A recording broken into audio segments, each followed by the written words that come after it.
In a Fresno courtroom, the air was thick with anticipation. Judge Harold Bennett, a man with a reputation for fairness, sat behind the bench, his glasses perched low on his nose. The room wasn't crowded, but every seat held someone who mattered: prosecutors, reporters, and a few locals from the West Side. Detective Nathan Carver, the man on trial, lounged in his chair, his navy suit crisp, his tie slightly askew, as if he were above the proceedings. His smirk said it all. Nothing could touch him. Then she walked in, a black woman, unassuming, with a plain navy blazer and no jewelry. Her name was called Evelyn Harris. She moved to the witness stand with a quiet confidence that made heads turn. Carver whispered to his lawyer, loud enough for those nearby to hear, "They must have dragged her in from the projects." A few chuckles rippled through the room. Evelyn didn't flinch. She folded her hands and waited. Then, in a moment that froze the room, she reached into her jacket, pulled out a badge, and held it up. "Special Agent Evelyn Harris, DEA," she said, her voice steady. Carver's smirk vanished. The courtroom held its breath. 8 months earlier, Fresno's summer heat was relentless. Evelyn sat in a beat-up sedan, parked outside a corner store on Tulare Street. Her eyes were fixed on a file labeled Nathan Carver, a decorated detective with a wall of commendations, but whispers of corruption trailed him like smoke. Complaints vanished, evidence disappeared, and arrests seemed too convenient. The DEA suspected Carver wasn't just dirt, it was a pipeline, protecting dealers and pocketing cash. Evelyn's boss, a no-nonsense supervisor named Clara, had laid it out. "We've been after Carver for 2 years. He's a leak. We need someone to live in his world. No badge, no backup." Evelyn didn't hesitate. "I'm in." She became Lena Carter, a 42-year-old single woman who'd lost her job in the pandemic. The DEA crafted her life from scratch.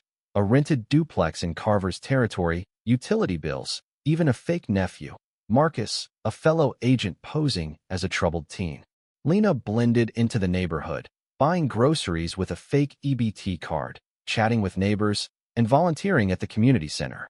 She was invisible but present, just another face in a tired part of town where liquor stores outnumbered parks. But every night, she recorded what she saw: dealers slipping pills to kids, cops ignoring crimes, and one name that kept surfacing: Carver. He was a ghost story in the neighborhood. "Don't cross him," a woman at the laundromat warned. "He takes what he wants," a store clerk muttered. Evelyn saw him 2 months in, rolling up in a black SUV, sunglasses low, cigarette dangling. He leaned into a dealer's car, laughed, and walked away with a bag. Evelyn's phone, hidden in her purse, caught it all. She logged it. Subject: received package. No warrant, no arrest. Carver operated like he was untouchable, and the precinct's silence proved it. Some cops were in on it. Others were too scared to talk. The first time Carver noticed her, Evelyn's heart thudded. She was walking home with a bag of groceries when his SUV screeched to a stop. "Hey," he called, stepping out. "No badge, just authority." "New around here?" She shrugged, playing with Lena. "Moved in last month." He stepped closer, too close, his breath reeking of coffee. "You see anything funny, you come to me, not the others. They don't get it." He tapped her grocery bag and drove off. Evelyn uploaded the footage from her necklace camera. Subject: made contact, implied threat. The months that followed were a chess game. Carver's crew officers Derek Holt and Miguel Torres ran his plays. Holt would flash his lights to clear his scene. Carver would swoop in, search without cause, and pocket cash. Torres filed reports that didn't add up. Evelyn documented it all: 74 videos, 92 audio clips, countless notes. She caught Carver taking cash from a dealer named Jamal Reed, a known player who'd gone quiet on charges. Reed was paying for protection, and Carver was his shield. But the closer Evelyn got, the tighter the noose.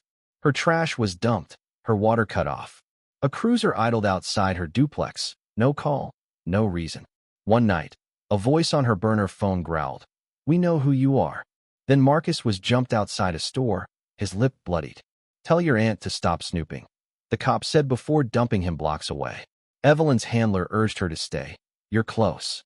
She gritted her teeth and pushed on. The breaking point came in October. Evelyn had tracked Carver to a derelict lot near the old train tracks, expecting a deal. Instead, Holt showed up, scanning the area like a hunter. Evelyn slipped through a fence, heart pounding, and drove 6 blocks before stopping to breathe. She was shaking, not from fear, but from restraint. She needed Carver on tape, undeniable. So she called in Special Agent Laura Gaines, a DOJ liaison with no local ties. They met at a car wash, windows cracked. Evelyn handed over a drive. "Everything's here, but we need the deal." Laura nodded. "Bait him." 2 nights later, Carver texted from a blocked number. "Meet me at the scrapyard, 11 p.m. alone." Evelyn went, wired with 4 mics, her glasses streaming to a DEA van. The scrapyard was a maze of rust and shadows. Carver stood under a flickering light, with no backup. "Didn't think you'd show," he said, eyeing her. "You're not like the others. Too calm." Evelyn stayed silent. He pulled out an envelope. "This is insurance names, deals, mine included. Join me, or Fresno's not safe for nosy types." Evelyn took the envelope, her voice low. "I'm done guessing." Before he could react, headlights flared. DEA agents swarmed, guns drawn. "Hands behind your back." Carver froze as Evelyn stepped back, badge in hand. "Special Agent Evelyn Harris, DEA." His eyes burned with disbelief, but the cuffs clicked, and he was done. Back in the courtroom, the air crackled. Evelyn stood tall, her testimony a sledgehammer. "I have 92 videos, 74 audio clips, 12 witness statements," she said. The prosecutor played the footage, Carver pocketing cash, threatening her on her porch, laughing with Reed. The room went silent. Judge Bennett removed his glasses. "Detective Carver, you're remanded into federal custody." As Carver was let out, he muttered, "You were a plant." Evelyn met his gaze. "No, I was the truth you thought you'd buried." Holt and Torres sat in the back, pale, knowing they were next. Outside, reporters clamored, but Evelyn slipped into Laura's car. "You good?" Laura asked. "I will be," Evelyn said. A week later, she returned to the neighborhood. No badge, just jeans and a hoodie. She visited Mrs. Alma, a local elder who'd shared stories over sweet tea. "Heard they got him," Alma said, fanning herself. "You did that?" Evelyn smiled. "Had to." At the community center, she found Jamal's younger brother, Corey, doing math. "You're back," he said, surprised. "Just for today," she replied, handing him a job program number for his mom.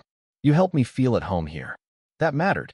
Evelyn transferred out of Fresno, choosing a desk job in Sacramento, where sunlight wasn't a luxury. She spoke to DEA trainees, her words sharp, some wear a badge for power, not service.